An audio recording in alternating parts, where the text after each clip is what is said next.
Let's look at the little stupid, arrogant clowns running this agency, and then look at all of the other great federal agencies that are run by imbecilic, moronic pieces of crap. How can you swallow the crap? This guy, a health minister, a health director, he got more chins than Chinatown. Hey guys, Raf here from the Endgame Investor, and today I have with me the great Gerald Celente, who has been a role model for me for many years. I've looked up to him. He's been in this business for 43 years, and we'll discuss that point.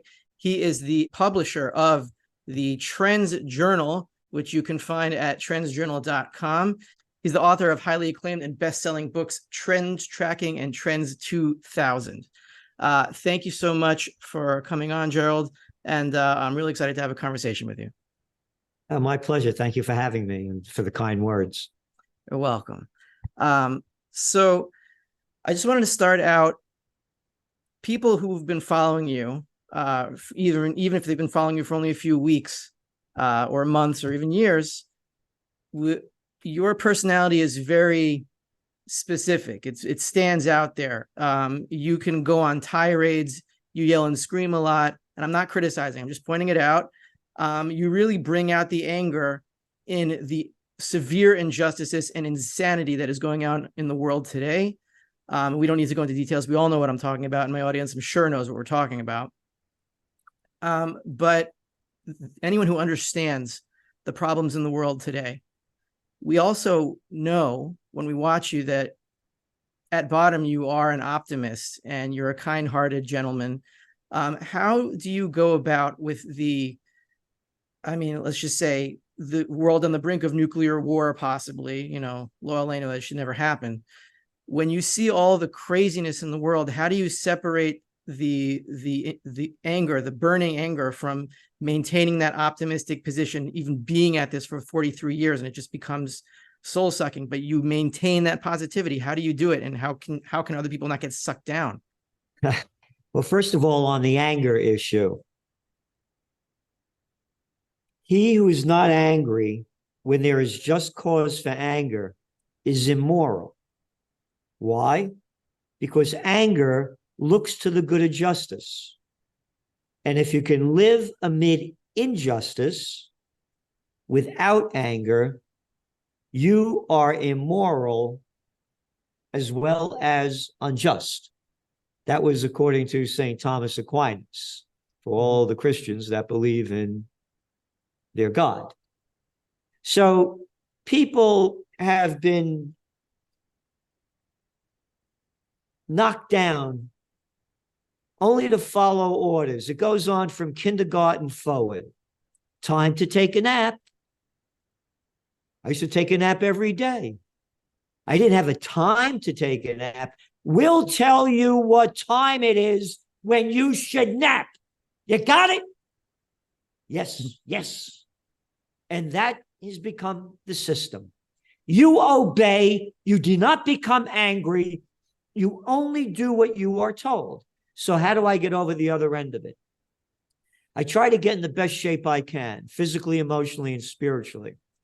Another book I worked on, first book I did work on, was called Natural Healing, back in the 1980s, when virtually no one was talking about that. And by the way, you go back to the COVID war, don't get healthy, don't build up your immune system, only take a jab. An Operation Warp Speed gene therapy inoculation, first ever injected into the human body. We won't talk about any vitamins. We won't talk about any supplements. We won't talk about getting healthy. So to me, I try to get in the best shape I can, physically, emotionally, and spiritually. And as you said, I have that anger and I'll yell and scream. And again, it's part of my culture. I'm a Napolitano, born in the Bronx. 1946, right after the war, youngest of five. America's at its height,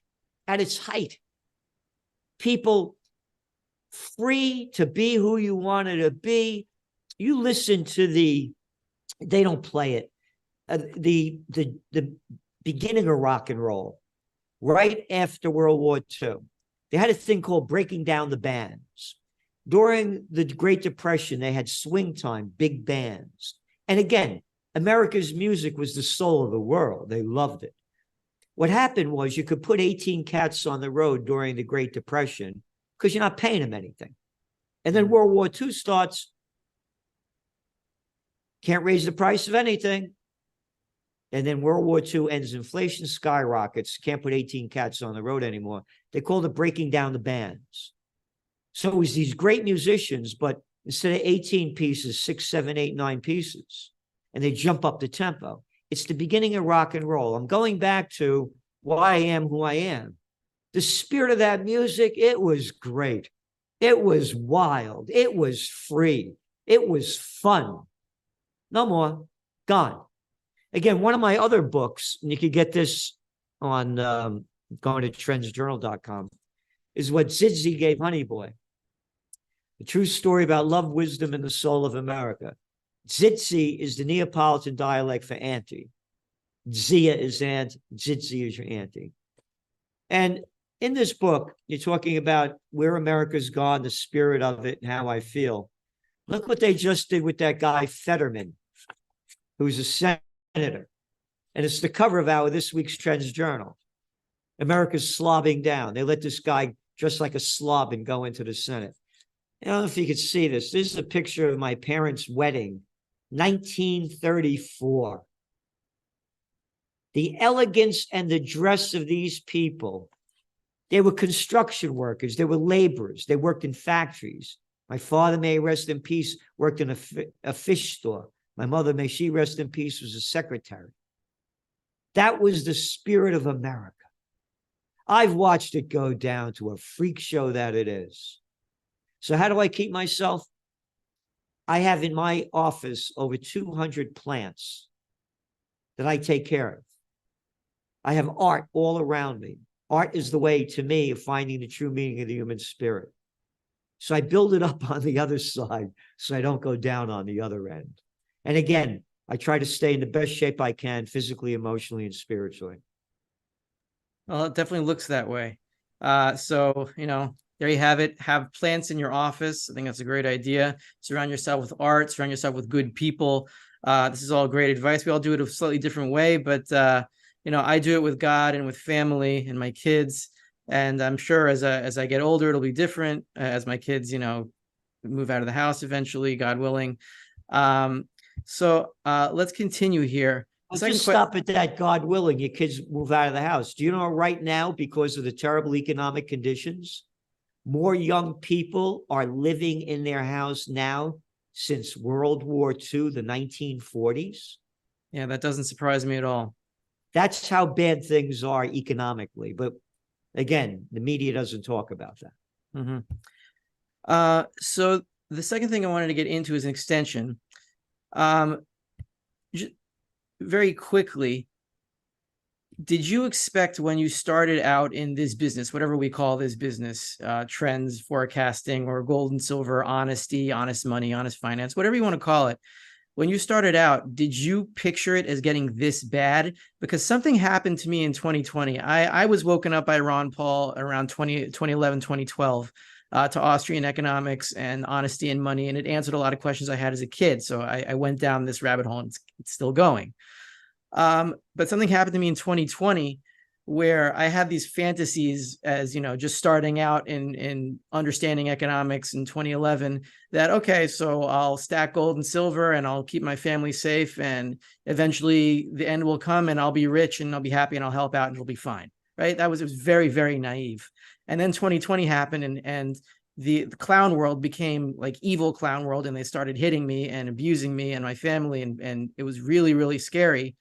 And it suddenly hit me like, okay, this is not going to be fun. I mean, this is going to be a job, and I'm going to have to stay through this psychologically to the end, and I don't know what's going to happen.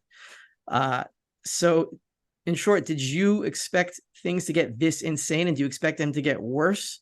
And eventually they're going to get a lot better after this whole collapse. But how do we get it? If it's get worse than 2020, 2021, it's going to be very hard for a lot of the good people. Here's what happened.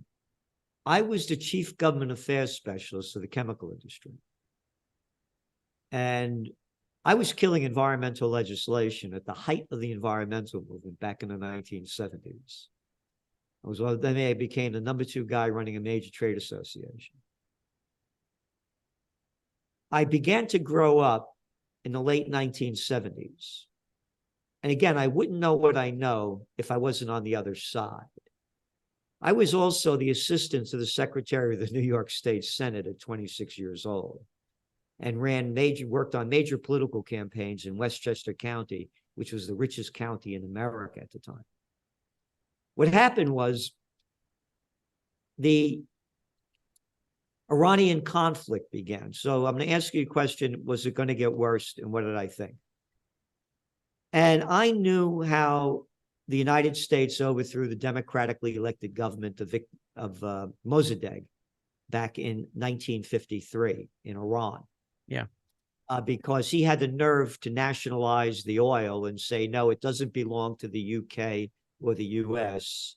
It's not what they call now British Petroleum. That was Anglo-Iranian oil back then, and ExxonMobil, which is now Standard Oil, which is now ExxonMobil, and Kermit Roosevelt, Theodore Roosevelt's grandson, and Churchill. The data came out how the MI6 and the CIA overthrew this country, put in the Savak, the secret police, these evil people that were killing hundreds of thousands of people, and they brought the Shah.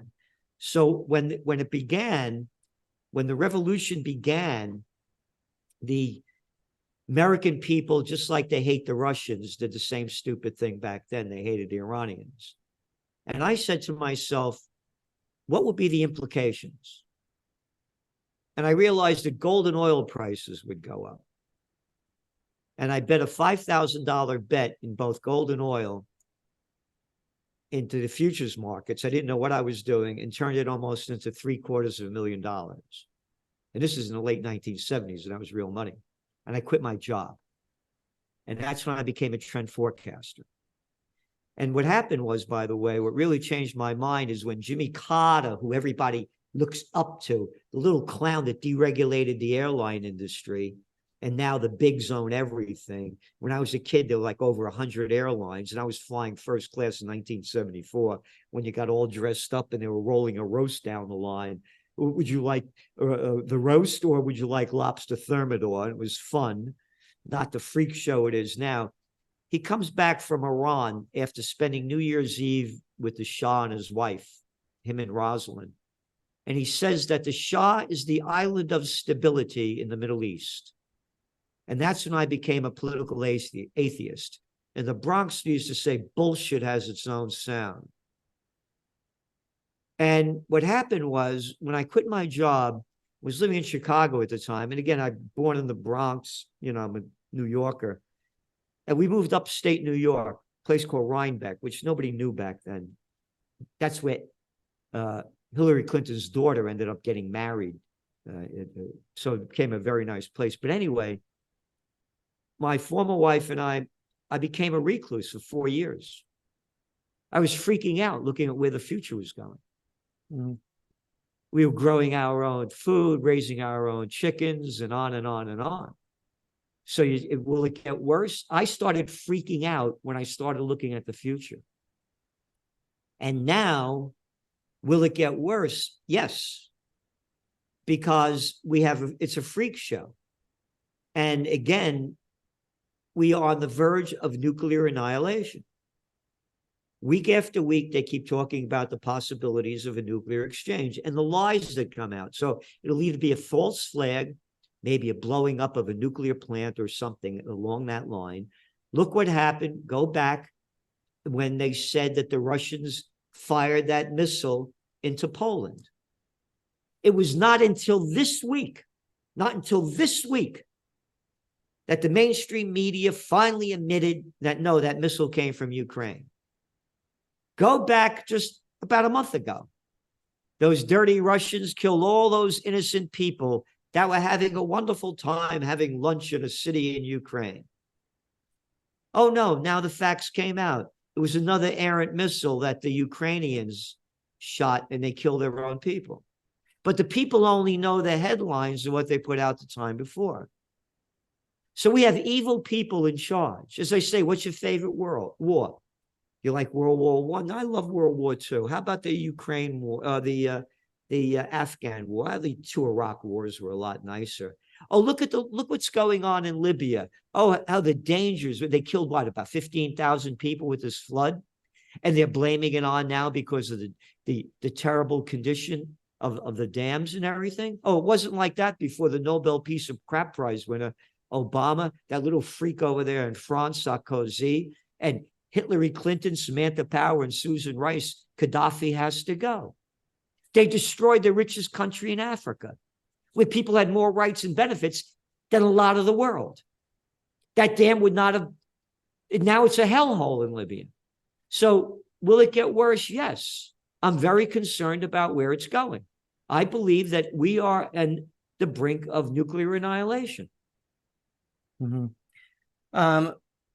Well, personally, about nuclear annihilation, it might actually happen, but I don't worry about it, because if it happens, I'll be dead. And I also tend to think in the direction of, this is not my world. I didn't make this place. I didn't put myself here. And it's certainly not their world either. This is God's world. And I would like to think he would not let that happen to his world, and he'll stop it before somebody pulls the trigger. But that might be naive of me, but that's how I operate on these things, because I can't just constantly be worrying about nuclear annihilation. Again, it's up to the people to stop it. Yeah. You know, I own 3 of the most historic buildings in America. In Kingston, New York, which was the first capital of New York State. The British burnt it down. That's why they moved to Albany. The Constitution that was written right across the street from me over here, at that location. Over 70% of America's Constitution comes from that Constitution that was written there. And John Jay, the famous Supreme Court judge, was a judge of it. I bought these buildings, and it goes back to war and people. I was looking to leave the country back in 2010, and I'm traveling around. There's nowhere I wanted to go. And we were opening up the Trends Journal in Germany. And I'd never been to Germany before. This is 2012. I went there on April 17th, 2012. And it's taking me all around Berlin. I'm saying to myself, this place was grander than Paris before it was bombed out. And I spent a lot of time in Paris. I used to date Marie-Pierre. And I'm thinking to myself, in the 1930s, the Germans were at the height of Western civilization. Culturally, scientifically, philosophically. And I'm saying to myself, as I'm having a beer, looking across the street after they took me all around, and I see a beautiful German building, maybe 1880s, and it's the same height, all new construction.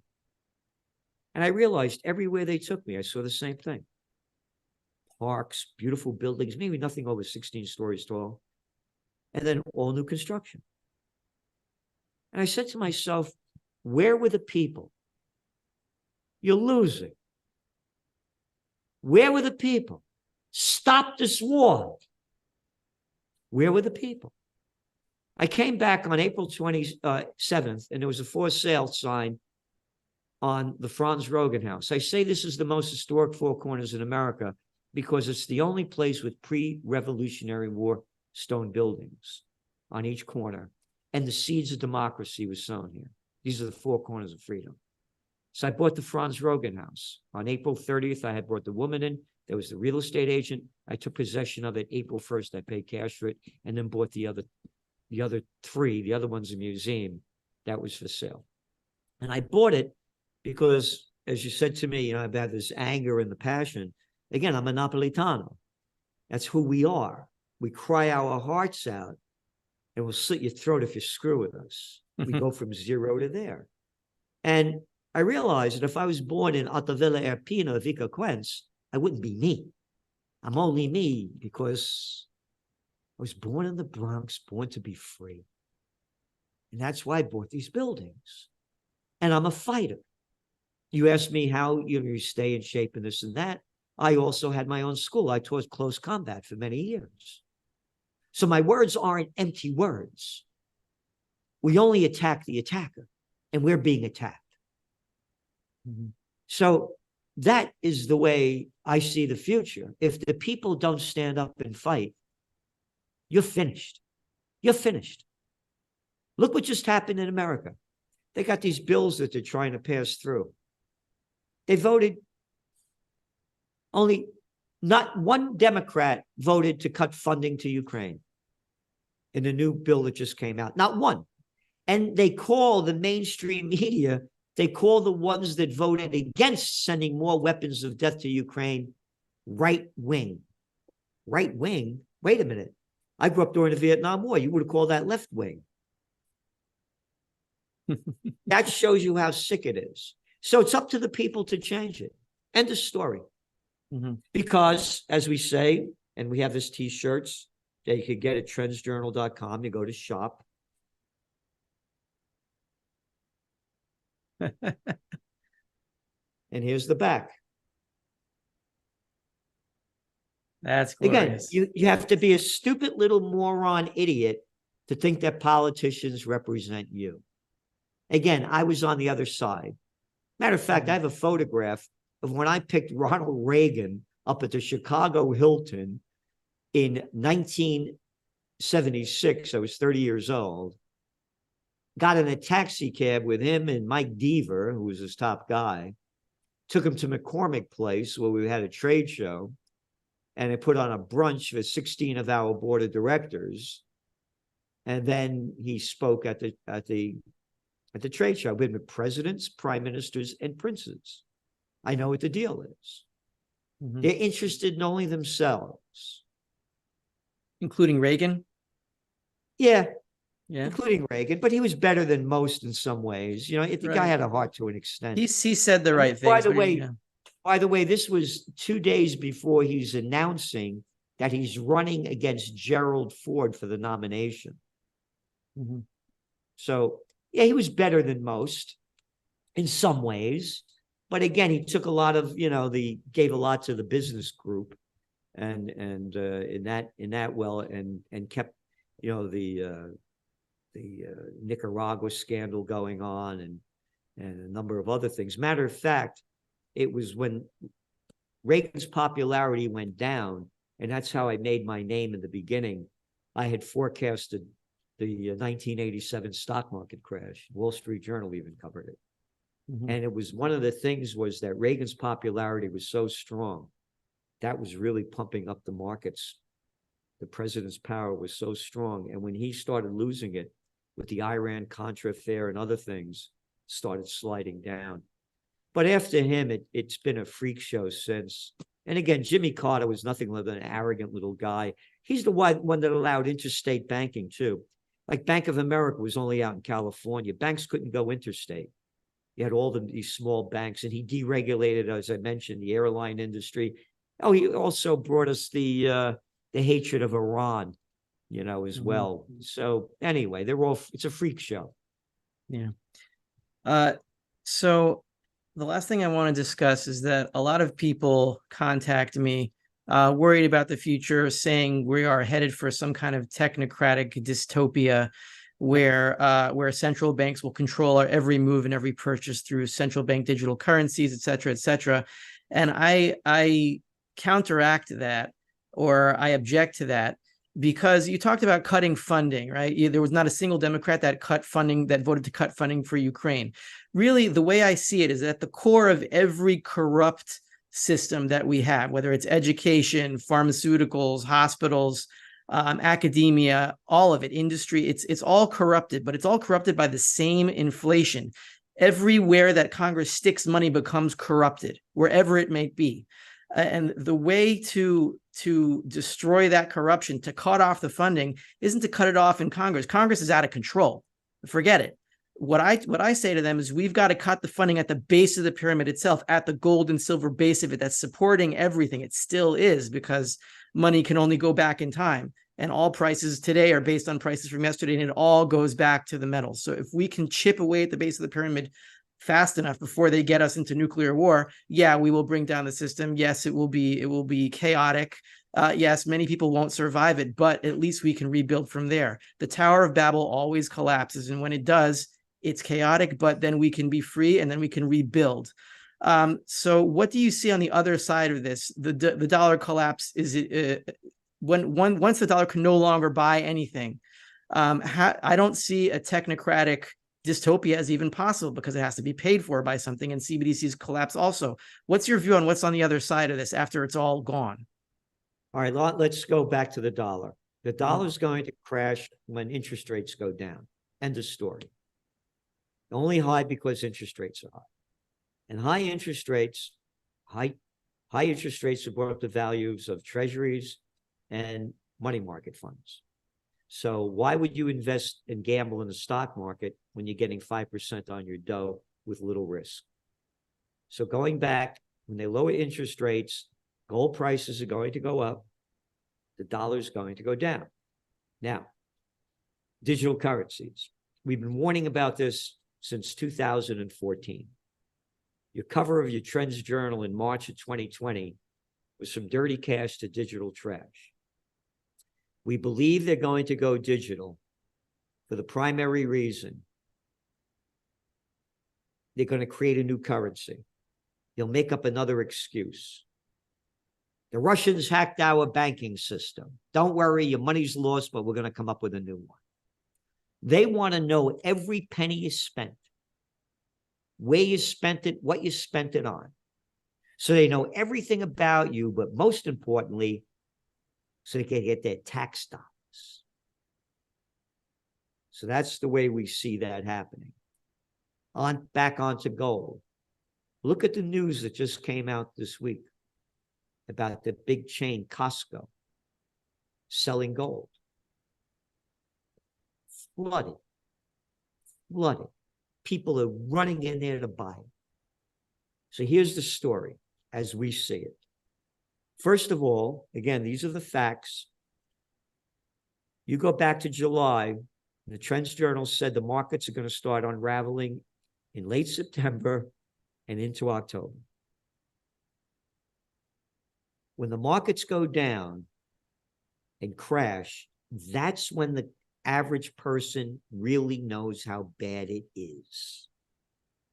So even if the dollar if interest rates stay high, when things go down, gold prices are going to go up because the average person does not know they know how bad it is, but they won't know how bad it is until there's a market crash. And we believe the market crash is on the near horizon. I mean, unless they come up with another game plan to change it. And by the way, one of them is when all else fails, they take you to war. And you don't have to believe me. There's a thing called the Great Depression. What followed it? World War II. What followed the dot-com bust? The war on terror. It gets the people's mind off it. And so that's what that's the bigger picture of what we're seeing happening. Thank you very much for coming on. I really appreciate it. I've been an admirer of yours for many years. Any last words you want to say to the viewers? Where can they find you? And anything else you want to share? Yeah, well, you could get us at trendsjournal.com, Trends Journal. Again, and I'm not bragging that the Trends Journal is no magazine in the world like it. If anybody could show me one, let me know. It's the only magazine where we take the articles that are being reported, that's news that's being reported as they're reporting it, and then we give our analysis. So, there's no propaganda in it, making it very clear this is our trends analysis, and then our trend forecast where it's going, and what you might want to do to prepare, prevail, and prosper. And it's only $2.86 a week. And if you don't like it, you get your money back. Again, I have to read all the mainstream stuff, so I know what they're saying and what's going on. I subscribe to the New York Times. It's $4 a day. I just told my assistant before we went on the air, I said, in the last 3 days, I didn't get one trend-worthy article out of the New York Times that we could analyze to give to our subscribers. But I read it because I want to know what the mainstream is doing. But we're getting no information from it. And journalism is dead. You look at Gannett News, which is the biggest newspaper around. Now it's owned by a chain. It used to be a great newspaper back in the day. Anyway, Headline story. They're hiring, quote, journalists to cover Taylor Swift and Beyonce. They call that journalism. So we're giving the people what they need. And again, as I said, I've been at this, you saw my books, here, trend tracking, far better than Megatrends, Time Magazine, Trends 2000, international bestseller. We put our money where our heart and mind are, and we're trying to help the people every way we can. And again, the bottom line is this: everybody has to do something. Everybody do what you can and do something positive every day for anything that you can in any way. Help whoever needs help in any way you want to help. Again, you were talking about before about, nuclear war and on and on. Go back, this isn't ancient history. September 21st. Do you know what that day was? First day It's of an fall? international day. Okay. You know what it represents? No. International Peace Day. Okay. Absolutely zero coverage on it from the mainstream media. Zero. International Peace Day. And I launched a movement called Occupy Peace. And occupypeace.com, and I have peace rallies. And that's why I bought these buildings on the most historic four corners. So I'm doing everything I can to bring peace on earth, goodwill to all. And again, united we stand, divided we die. And it does not take a majority to prevail, but rather an irate, tireless minority, keen on setting brush fires of freedom in the minds of men, said Samuel Adams, one of America's founding fathers. So it's up to us, this irate, tireless minority that wants peace, love, joy, freedom to make it happen. And by the way, once upon a time, there was a thing called the Declaration of Independence. The United States broke away from the UK and Great Britain at the time. And it was life, liberty, and the pursuit of happiness. The word happiness is never mentioned anymore. Zero. And you read George Washington's farewell address, first president of the United States and a real man that fought. He speaks about happiness throughout his farewell address.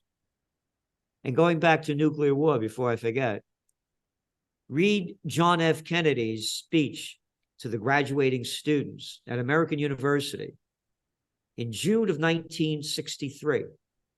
It's all about peace and how we should not hate the Soviet Union because more of those people died in World War II and more suffered than any other people. And he says over 20 million of them were killed by the Germans. And they lost their farms, their factories, and their homes, the equivalent of Chicago East. And that these are very sophisticated people, culturally, scientifically, philosophically. And that if we go to war against them and have a nuclear exchange, his words, life on Earth will be annihilated within 24 hours.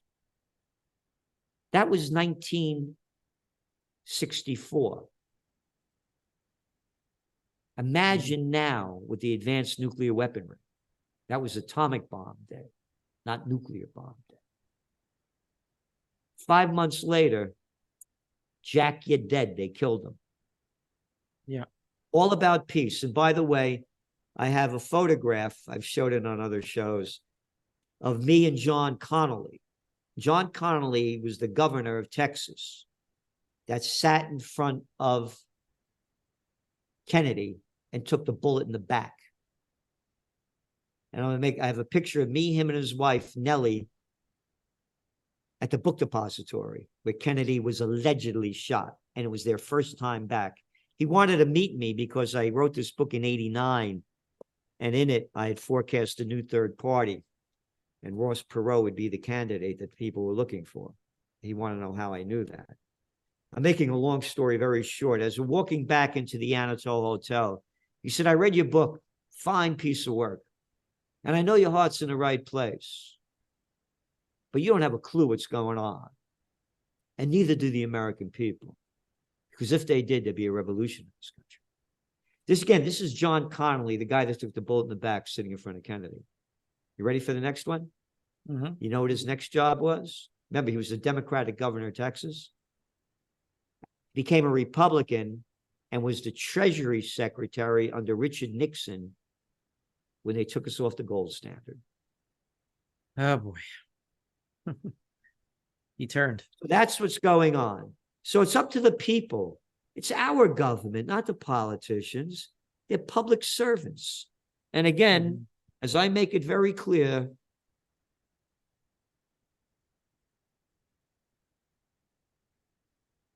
and if we don't do something, then we're finished, as I see it. So please, everyone, do what you can to do the best you can. Thank you so much for having me, and thank you for all that you do. Thank you, Gerald. Have a good day.